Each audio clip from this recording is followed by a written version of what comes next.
कुछ दिन पहले ही बाबा रामदेव ने एक बयान में कहा कि एलोपैथी स्टूपिड साइंस है। इस बयान पर तूफान खड़ा हो गया। हालांकि बाद में बाबा रामदेव ने अपने बयान पर खेद जताते हुए उसे वापस ले लिया, लेकिन इसके बावजूद एलोपैथी डॉक्टरों की संस्था आईएमए यानी कि इंडियन मेडिकल एसोसिएशन ने उनके खिलाफ मोर्चा खोल दिया है। बाबा रामदेव को मानहानि का नोटिस भेज दिया गया है। इसके बाद भी ये विवाद और तेज होता दिखाई दे रहा है। बाबा रामदेव के खिलाफ कई जगह एफआईआर दर्ज हो गई और अब ये विवाद कहीं ना कहीं आयुर्वेद वर्सेस एलोपैथी बनता दिखाई दे रहा है। एक तरफ तो आयुर्वेद के समर्थन वाले लोग हैं जो एलोपैथी पर सवाल खड़े कर रहे हैं, तो दूसरी तरफ बाबा रामदेव के विरोध में कुछ लोग जुटे हुए हैं। और इस पूरे विवाद पर बाबा रामदेव ने एक सवाल का जवाब न्यूज़ 18 को दिया है एक्सक्लूसिव इंटरव्यू में। योग गुरु रामदेव ने एक बार फिर से एलोपैथी साइंस पर सीधा हमला बोला है। रामदेव के मुताबिक कोरोना से ऐसे लोगों की ज्यादा मौत हुई है जिनके फेफड़े कमजोर थे या फिर जिनका इम्यून सिस्टम कमजोर था। रामदेव ने साथ ही साथ सवाल किया है कि क्या एलोपैथी में इम्यून सिस्टम मजबूत करने का कोई इलाज है। रामदेव के मुताबिक कई गंभीर बीमारियां ऐसी है जिनका इलाज एलोपैथी में है ही नहीं बल्कि आयुर्वेद में है। आरोप आप पे ये है, अगर मैं आरोप की बात करूं तो आरोप ये है कि बाबा रामदेव ने इस जंग को शुरू करा और आईएमए कह रहा है अब खत्म हम करेंगे इसको।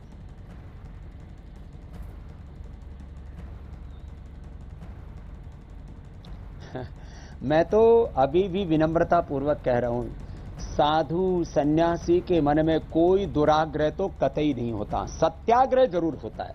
तो मैं इतना ही कहूंगा, जो एलोपैथी का सेक्टर है उनका जो क्षेत्र है कि जो सर्जरी है और जो लाइफ सेविंग ड्रग वाले जो काम हैं वो उनको करने चाहिए। बाकी माइग्रेन पेन से लेकर के आंखों का चश्मा उतारने से लेकर के दृष्टि परिवर्तन से लेकर के श्रुति से लेकर के थायराइड क्योर करने से लेकर के बीपी एस्थमा, लोगों की मौत किससे हो रही है? कोविड से मौत नहीं हो रही। आप कहेंगे, मैं बात को प्रधानता देना चाहता हूं दूसरी को, मौत हो रही है कमजोर फेफड़े वालों की। क्या कमजोर फेफड़े का, हमारे पास तो दूध में हल्दी, शिलाजी, च्यवनप्राश, स्वासारी, पंचकोल बहुत कुछ है।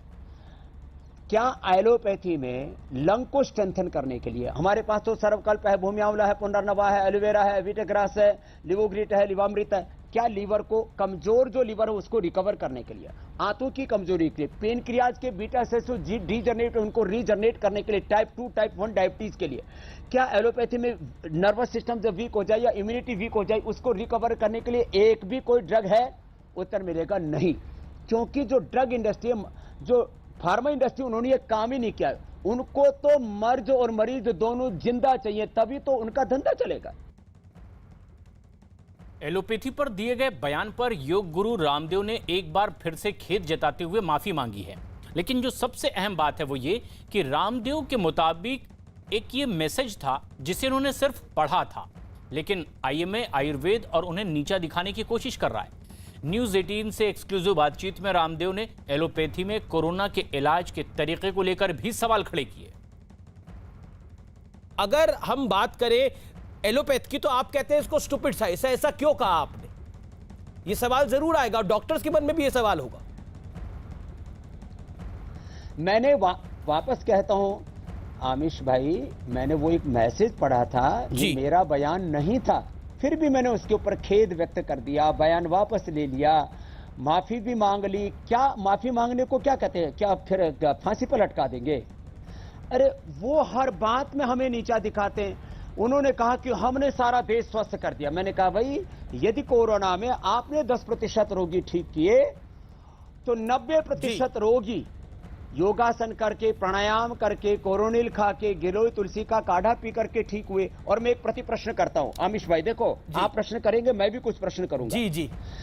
ये जो एलोपैथी में कोरोना मैनेजमेंट के नाम पर बुखार उतारने के लिए दवाई दी जा रही है, जबकि रिसर्च हुआ है कि जब भी कोई बैक्टीरिया, कोई वायरस, कोई अंदर फंगस, कोई इन्फ्लेमेशन होता है तो बुखार जो है वो उस बैक्टीरिया, उस वायरस को, उस फंगस को, इस इंफेक्शन को कम करने के लिए शरीर अपने आप अपना तापमान बढ़ाता है।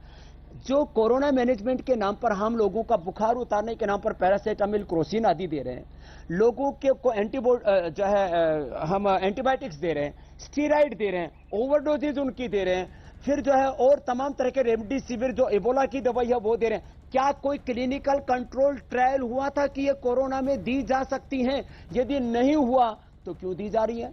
और जिसके ऊपर क्लिनिकल कंट्रोल ट्रायल हुआ, डबल ब्लाइंड, पूरा का पूरा जो एक research and evidence based medicine के ऊपर होना चाहिए, वो सारा जब हमने कोरोनिल के ऊपर करके दे दिया, तब इसके ऊपर आपत्ति क्यों कहते? इसको नकली दवा क्यों बोलते हैं? न्यूज 18 के साथ इंटरव्यू में योग गुरु रामदेव ने सीधे सीधे आईएमए को एक एनजीओ करार दिया। रामदेव ने इंडियन मेडिकल एसोसिएशन यानी आईएमए को लेकर कई गंभीर सवाल भी खड़े किए। कि डॉक्टर्स का भी बड़ा योगदान है इस लड़ाई के अंदर, जिन्होंने अपनी जान को गंवा दिया है, लेकिन मैं मान रहा हूं, आपके उस मैं बयान उसको से सम्मान देता हूं जी। और मैं ये कहता हूं कि ये मिलकर के लड़ाई लड़ो। हमारे तो ऋग्वेद का संदेश है संगच्छध्वम संवदध्वम, लेकिन और ये आईएमए पूरे मेडिकल साइंस का रिप्रेजेंटेशन नहीं करता है। ये तो अंग्रेजों के समय का बनाया हुआ एक एनजीओ है। ये कोई बहुत बड़ी लीगल ऑर्गेनाइजेशन नहीं है। ये तो साबुन, टूथपेस्ट, आप आईएमए का जाकर के पूरा इतिहास खंगालो। ये क्या, ये पेंट को, बल्ब को, ये साबुन को, टूथपेस्ट को ये प्रमाणित करने वाली संस्था कहां से आ गई भैया? और इनके पास कौन सी रिसर्च लेबोरेटरी है? इनके पास क्या साइंटिफिक सेटअप है? किसी भी चीज का साइंटिफिक ये जो एक्रेडिटेशन की बात करते हैं, वैलिडेशन की बात करते हैं, ये होते कौन है साइंटिफिक एक्रेडिटेशन और वैलिडेशन वाले? इन लोगों को अपनी मर्यादा में रहना चाहिए और सबको मिलजुल करके काम करना चाहिए। मैं तो इसी विचार का हूं। अरे अपने पूर्वजों की ज्ञान परंपरा का और वैज्ञानिक लेकिन अनुसंधान वो का कह रहे हैं दोनों कि का सम्मान जब तक आप ये वीडियो बात में है। माफी नहीं मांगेंगे, जब तक बाबा रामदेव वीडियो में हमारे माफी जो नहीं आईएमए मांगेंगे, के अध्यक्ष हैं, 1000 ये तो करोड़ रुपए की ओझापंथी मानहानि हो करते हैं जाएगी। एलोपैथी के नाम पर। देखा आपका एक संवाद, और वो जिस तरह की भाषा का इस्तेमाल कर रहे थे, उस पर आप क्या कहना चाहते हैं? मिस्टर लेले को आप क्या कहना चाहते हैं? बड़े सम्मानित डॉक्टर हैं वो आईएमए के, लेकिन उन्होंने जिस भाषा का इस्तेमाल किया आपके साथ एक कार्यक्रम में, क्या कहना चाहते हैं?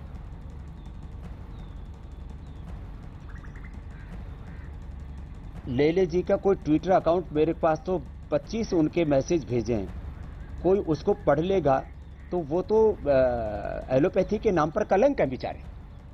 दूसरी बात, इनके जो अध्यक्ष हैं वो कहते हैं कि ये अनुकूल समय है एक मजहब विशेष का संदेश घर घर तक पहुंचाने का, कि जो झाड़ फूक करके, ऐसे पानी के छींटा मार करके जो एक ढोंग आडम्बर पाखंड अंधविश्वास करते हैं, तो एलोपैथी को ओझापैथी बनाने में क्यों तुले हुए हैं? और मैं वापस कह रहा हूं, इस देश के वो डॉक्टर जो सच में, चाहे वो हमारे एम्स के अंदर हैं, चाहे वो और हमारे दूसरे ऐसे बड़े बड़े सरकारी गैर सरकारी हॉस्पिटल हैं, जो प्रामाणिक डॉक्टर हैं, जो शालीन हैं, जो अपने पूर्वजों की ज्ञान परंपरा का सम्मान करते हैं, जो खुद भी योग करते हैं, मैं ऐसे करीब 90% अच्छे डॉक्टरों का सम्मान करता हूं।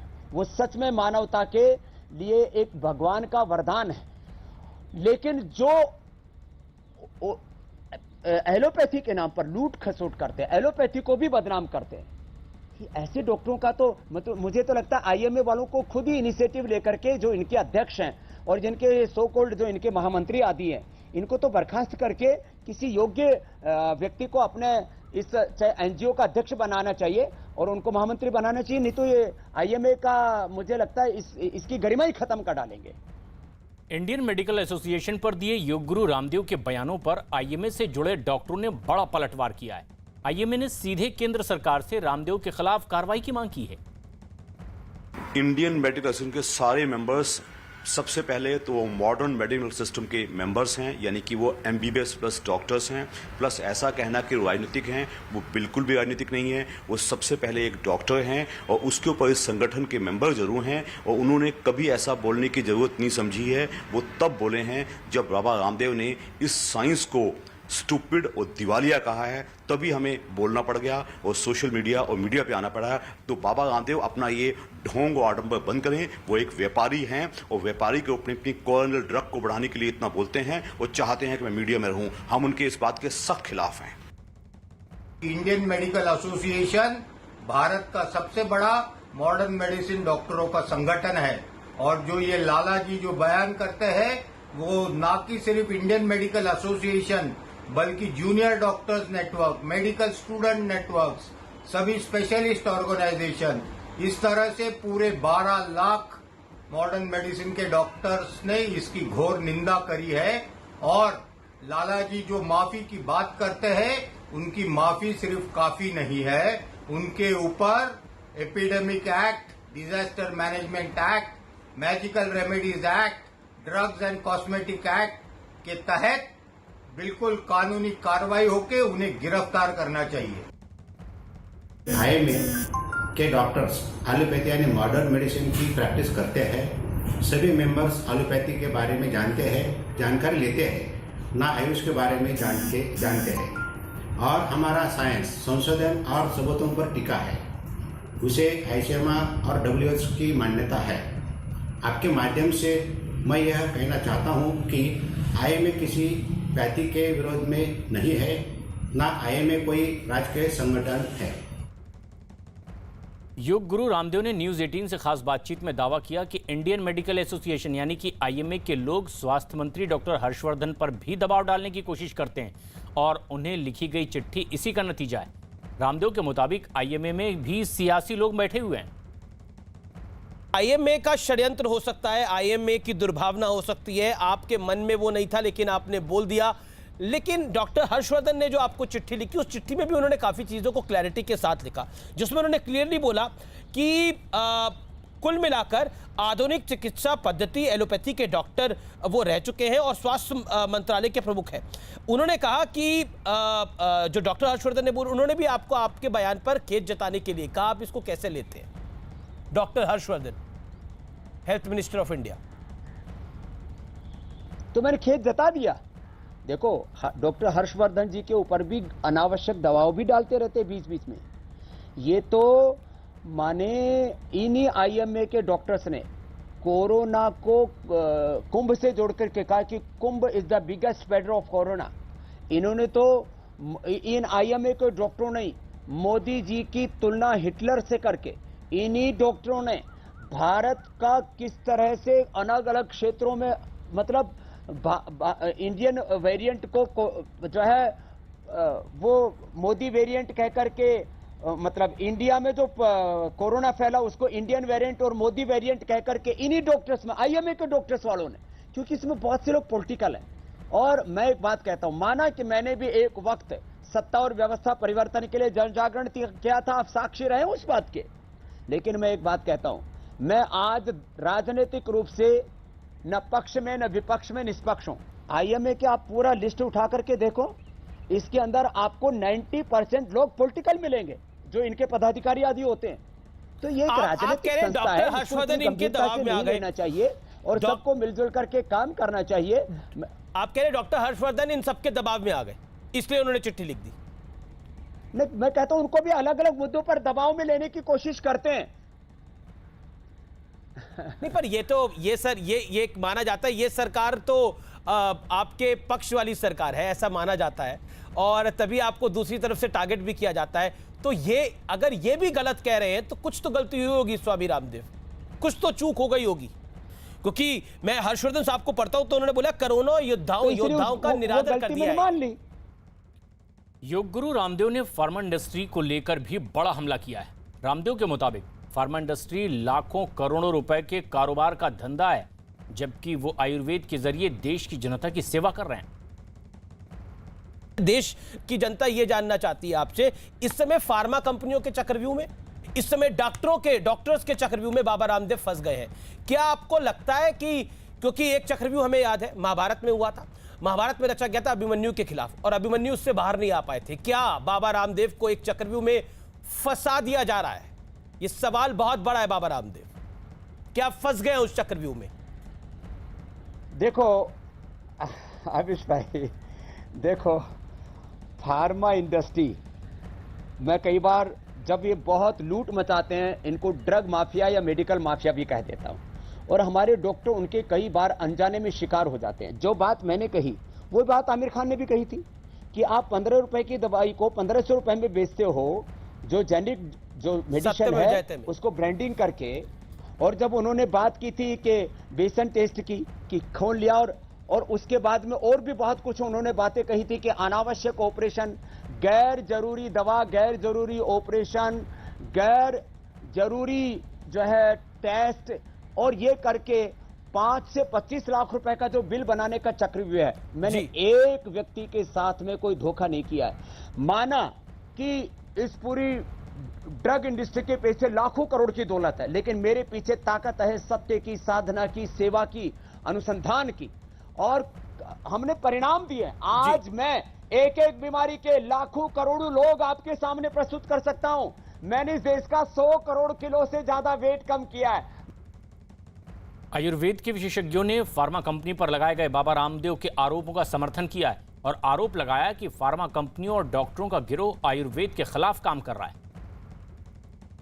आयुर्वेद 5000 साल 10,000 साल से वैसा का वैसा बना हुआ है, तो इसका मतलब तो ये है कि उसमें कोई स्टेबिलिटी है, उसके कुछ सिद्धांत हैं जिनके कारण से वो टिका हुआ है। तो और जो साइंस है वो रोज़ अपना बात बदल रहा है। अब कोरोना के संदर्भ में भी आप देखिए कि कितने तरह के प्रोटोकॉल बदल चुके हैं, जबकि आयुर्वेद एक निश्चित प्रोटोकॉल पर चलता है, तो स्थायित्व है उसमें। लेकिन अपनी बात को छुपाने के लिए दूसरे को बुरा कहना या गलत कहना या कमज़ोर कहना, ये तो एक आम बात है। देश में प्राचीन एवं स्वदेशी आयुर्वेद चिकित्सा पद्धति ऋषि मुनियों के काल से चली आ रही है और विश्व भर में ये चिकित्सा पद्धति कारगर है, परंतु हमारे देश में कुछ गिरोह फार्मा कंपनियों का माध्यम समझो या इनका कुछ चिकित्सक समूह जो इस चिकित्सा पद्धति को आगे आने नहीं देते हैं और न इसको राज्याश्रय है। आयुर्वेद से जुड़े लोग बाबा रामदेव के बयान का समर्थन करते हैं, लेकिन आईएमए विरोध में खड़ा हुआ है। आईएमए के अलावा भी कुछ राजनीतिक पार्टियों के नेताओं ने रामदेव के बयान पर नाराजगी जताई है। इन लोगों ने रामदेव को एलोपैथी के खिलाफ बयानबाजी न करने की नसीहत भी दी। हालांकि छत्तीसगढ़ के स्वास्थ्य मंत्री टीएस सिंहदेव ने विवाद खत्म करने के लिए बाबा रामदेव की पहल का स्वागत भी किया। बाबा रामदेव ने कहा है कि वो इस विवाद को पूरे सिरे से खत्म करना चाहते हैं। बहुत अच्छी बात है, अगर कोई उनके किसी टिप्पणी से लोगों की भावना को ठेस पहुंची, और सही बात है, ऐसा अगर किसी के लिए भी कहा जाएगा तो, और वर्ग को, पूरे देश दुनिया के सारे वर्ग को ही आप एक बात में इस तरह से समेटेंगे तो अनुचित भी है। बहुत ख्याति मिली है बाबा रामदेव जी को, तो उनको अपनी हर बात का मुझे लगता है कि ध्यान रहना चाहिए कि जो बोलेंगे उसके प्रभाव कैसा हो सकता है।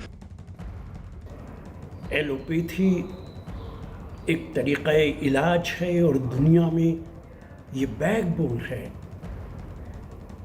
बीमार लोगों का इलाज करने के लिए। जो बयान बाबा रामदेव का आया है वो न सिर्फ ये कि डॉक्टर्स की बेइज्जती है, साइंटिस्ट की बेइज्जती है, बल्कि देश को गुमराह करने वाला बयान है। निश्चित तौर से उनके खिलाफ सख्त कानूनी कार्रवाई होनी चाहिए। सन्यासी के चोले में व्यापारिक कायदे कानूनों को तोड़ना क्या उचित है? क्या कोई संत या महंत किसी की बुराई करता है? क्या कोई संत या महंत आयुर्वेद के पीछे छुपता है? WHO की दवा प्रमाणित कह करके आपने दवाई बेची और उसके बाद आपने खेद व्यक्त किया कोई क्लिनिकल ट्रायल आपकी दवाइयों का नहीं हुआ, और आप कहते हैं कि हमारी WHO प्रमाणित है दवाइयां। इन सारी बातों का आपको जवाब देना होगा। और रही बात ठगने की या झूठ बोलने की, तो आपने राष्ट्र के साथ झूठ बोला है रामदेव जी। हिंदुस्तान अभी कोरोना से जूझ रहा है, और सिर्फ हिंदुस्तान ही नहीं, पूरा विश्व अभी कोरोना से जूझ रहा है। हमारा मानना है कि इस समय देश में किसी भी राजनीतिक दल को, किसी भी संगठन को, किसी भी व्यक्ति विशेष को किसी तरह की भी राजनीतिक बयानबाजी से बचना चाहिए। किसी तरह की कोई बयानबाजी नहीं देनी चाहिए। हम सबको मिलके अभी कोरोना से लड़ना है, आपस में नहीं लड़ना है। बाबा रामदेव योग गुरु है, वो योग गुरु ही रहे तो ज्यादा अच्छा है। विवादित बोल बोल करके राजनीति के चक्कर में ना पड़े। योग के लिए उन्होंने काम किया है। जो संत आदमी है स्वामी रामदेव बाबा, उन्होंने देश दुनिया में योगा का प्रचार किया है और उनको इसी के लिए ख्याति मिली है। तो उनको करोड़ों चाहने वाले जो हैं वो चाहते हैं कि वो योग गुरु बन के ही रहें। आईएमए सरकार के द्वारा समय समय पर प्रचारित प्रसारित संगठनों में से एक है। भारत सरकार के, राज्य सरकार के मुख्यमंत्री मंत्री समय समय पर इसके कार्यक्रमों का हिस्सा रहे हैं, लिहाजा इसको एनजीओ कहना, विदेशी ताकतों से मिला जुला कहना उचित नहीं। बगैर जानकारी के, अपुष्ट जानकारी के इस तरह का आरोप लगाना ठीक नहीं। आईएमए में मैं नहीं मानता कोई मिशनरी हैं, कोई एंटी नेशनल हैं या कोई विदेशी माफिया है। वहीं बीजेपी और जेडीयू ने कोरोना संकट के इस दौर में आयुर्वेद और एलोपैथी के विवाद को गैर जरूरी बताया और कोरोना से निपटने के लिए साथ मिलकर चलने की नसीहत दी। यह जो एंटी इंडिया माफिया गैंग बन के भारत की छवि को, भारत के लोगों के छवि को खराब करने का प्रयास कर रहे हैं, यह इस समय बिल्कुल ठीक नहीं है। देश का इससे बहुत नुकसान हो रहा है। ऑल्टरनेटिव मेडिसिन्स और एलोपैथी ये सब मिलके ही, चाहे होम्योपैथी हो, आयुर्वेद हो, योग हो, नेचुरोपैथी है या एलोपैथी, इन सबके सामूहिक प्रयासों से ही भारत में हेल्थ इंफ्रास्ट्रक्चर मजबूत होगा और कोविड की लड़ाई में हम सक्षम होंगे। यह सबको ध्यान में रख के आगे बढ़ना चाहिए। चिकित्सा की सभी पद्धतियों की अपनी अपनी विधा है, अपना अपना वैज्ञानिक आधार है और अपना अपना सम्मान है। प्रोफेशनल तरीके से अगर विधियों का उपयोग हो और मरीज को लाभ हो तो निश्चित रूप से वो विधा कारगर साबित होती है। चाहे आयुर्वेद हो, चाहे एलोपैथ हो, चाहे होम्योपैथ हो, यूनानी हो, चाहे जितनी विधियां हो, सबको एक दूसरे को सम्मान की दृष्टि से देखना चाहिए। आयुर्वेदिक और डॉक्टर एलोपैथी के डॉक्टर से कुछ लोगों को परेशानी हुई है, लेकिन क्या वो गलत उसने ट्रीटमेंट दिया, क्या नहीं दिया, उसके खिलाफ अपन एक्शन ले सकते हैं। लेकिन सभी को पता है ये कोरोना काल में डॉक्टरों की वजह से, नर्सेस की वजह से, हेल्थ वर्कर की वजह से लाखों लोगों की हम जान बचा पाए। किसी भी पक्ष की तरफ से कोई आरोप लगाए जाते हैं किसी पर, तो तथ्यहीन आरोप नहीं होने चाहिए। आरोपों का आधार होता है। अगर सचमुच कहीं विदेशी फंडिंग का मामला है या किसी को नुकसान पहुंचाने की नीयत से कुछ किया जा रहा है, तो ऐसे मामलों की जांच होनी चाहिए और जांच के उपरांत जो लोग इसके जिम्मेदार हैं उन पर कार्रवाई भी होनी चाहिए।